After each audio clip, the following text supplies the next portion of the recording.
Hi, this is Scott Phillips from Scott Phillips Trading, and this is the first in a series of videos I'll be doing on chart reading for the advanced trader. Now,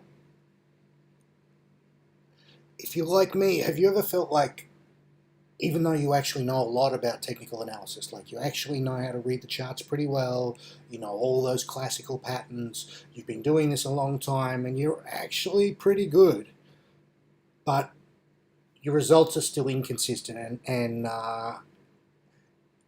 what it was like for me was that even though I was trading and I was doing okay sometimes and not okay other times, I would have this constant anxiety about wondering if my analysis was correct, and it turns out that I was right to always feel anxious and fearful about my trading, because what would happen was I would feel bullish about a market, and I'd look at the chart and all I would see is bullish setups, and I'd want to start to feel smarter than the market, and I'd look at a market that's going up and think it was about to reverse and see only bearish setups. And so really I thought I was being this stone cold objective chart reading guy, but really what I was doing was just allowing my subconscious to run rampant and just give me an excuse to take the trades that I really wanted to take anyway.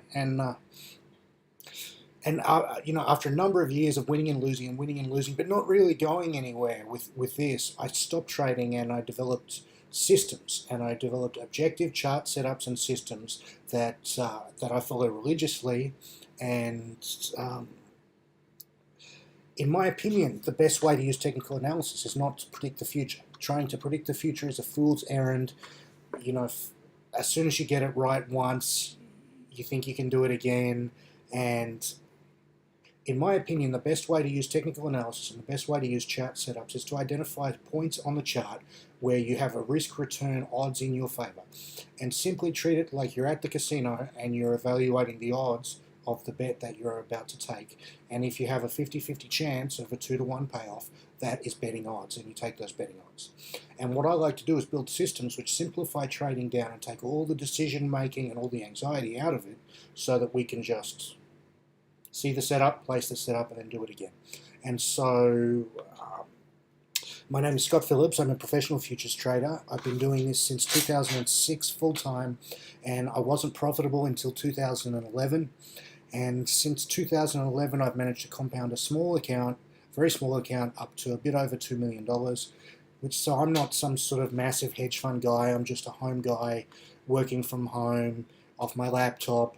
But I've been consistently profitable for a number of years now, and I'm absolutely evangelical about systematic trading.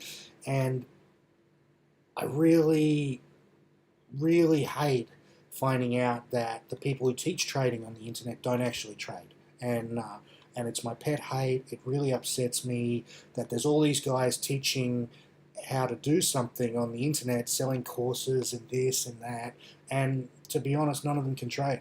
None of them do trade. None of them have traded.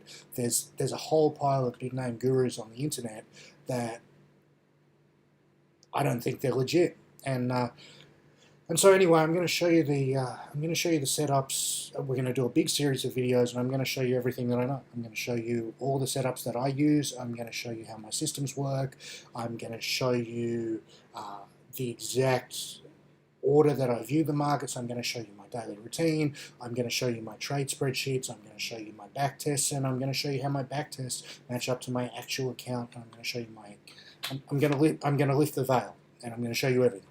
So let's get started about a setup I call the fake out, and we're going to go through the elements of the setup first, and then I'm going to come back and we'll talk a bit about the psychology that underpins it, and some ideas on how you could use this to build trading systems that suit your own personality.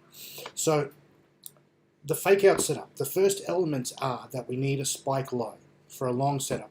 Now, a spike low is defined as a bar with a higher low to the left of it and a higher low to the right of it.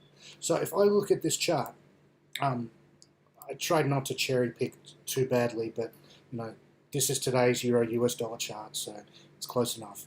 So if I'm going to go through and put arrows on all of the spike lows that I can see. This is a spike low.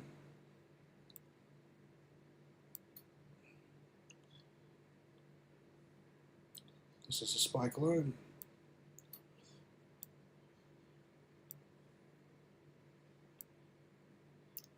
So is this.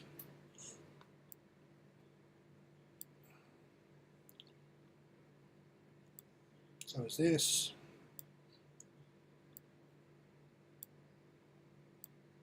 So is this.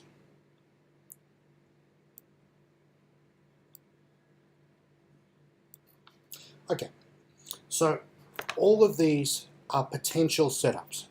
Now, the elements of the setup are, first of all, we have a spike low, and then we have another bar which breaks that spike low for the first time. Now, if I look at all these spike lows,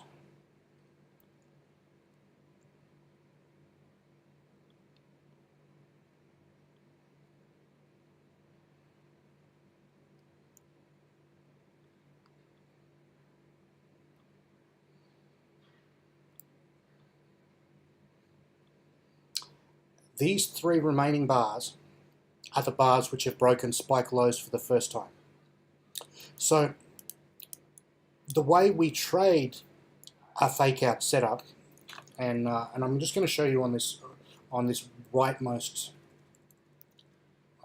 setup here.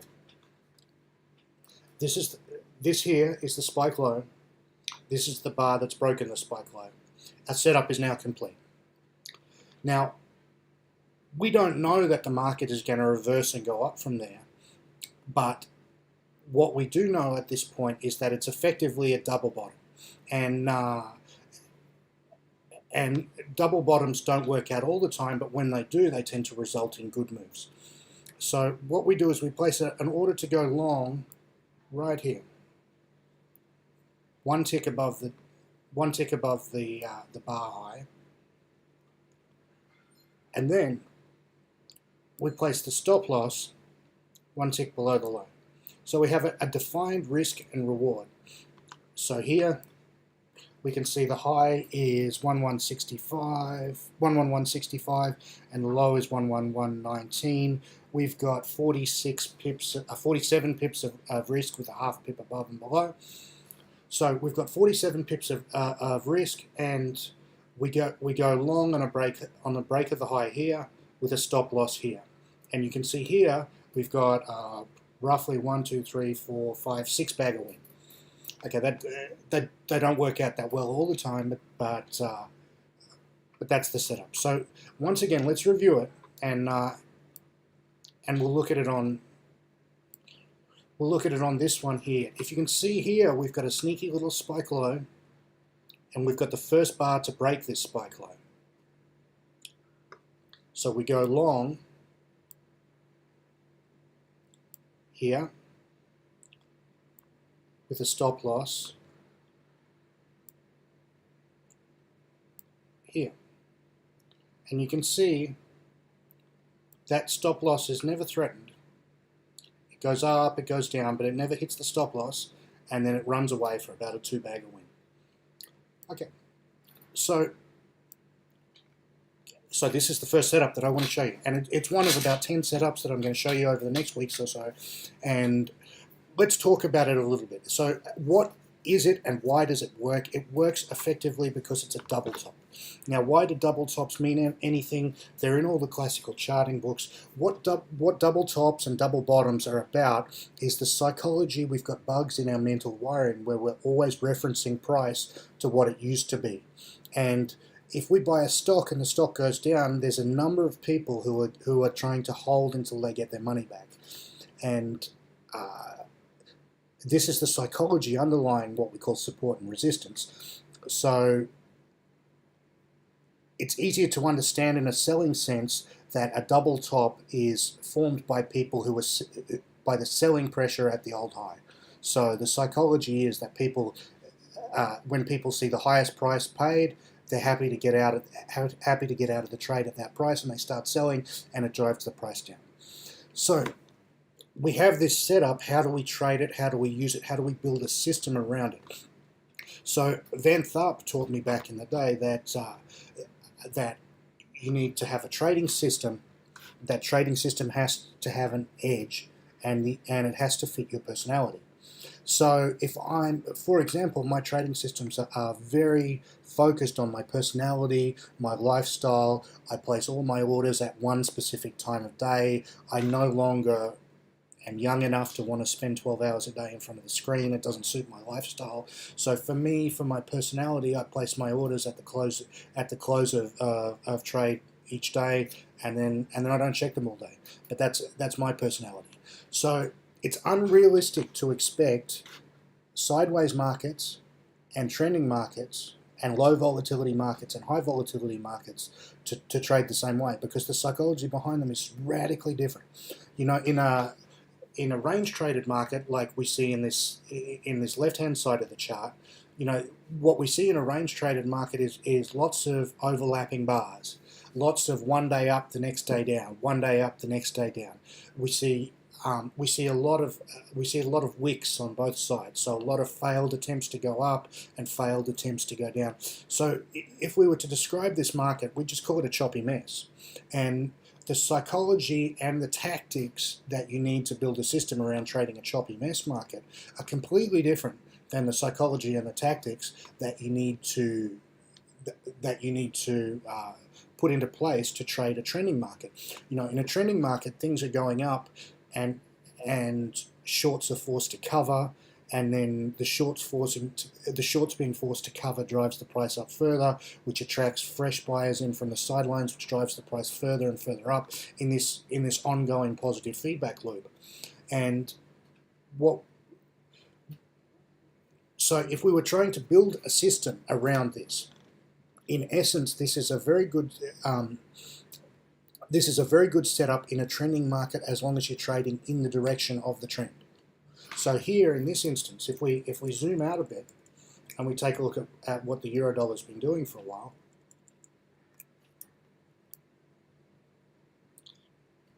we can see really clearly that the market's been on the market's ease of direction is to the upside. So any sort of long setup would seem to be high probability. You don't really want to be top picking in a trending market. It's just not a high probability thing to do. It's not a sensible thing to do. So there's two specific ways I would build systems around this setup and way number one is I would try and identify the dominant trend. And personally, I strongly favor using mechanical means of identifying the trend. I don't want to get down to my opinion or someone else's opinion. When I design my systems, I want them to be so simple that there can't be an argument. So in this instance, I want to take all long setups while the market is moving up. Now, there's also short setups there, but I would not want to take them in a trending market. In a sideways market, you would want to look at both sides. You would want to look at both long and short.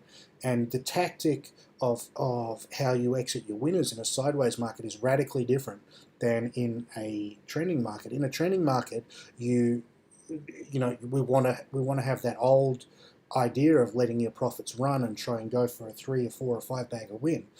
And we probably have to accept a lower win rate to do that.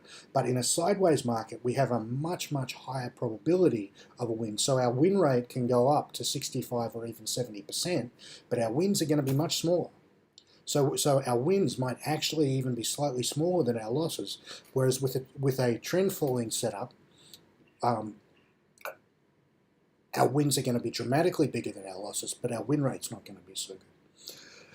So I hope that explains, and you can all do me one favor, is just leave me a comment, let me know any questions you have, anything you'd like to see in follow-up videos, anything I can explain. I'm here to help, I'm happy to help, and thank you very much.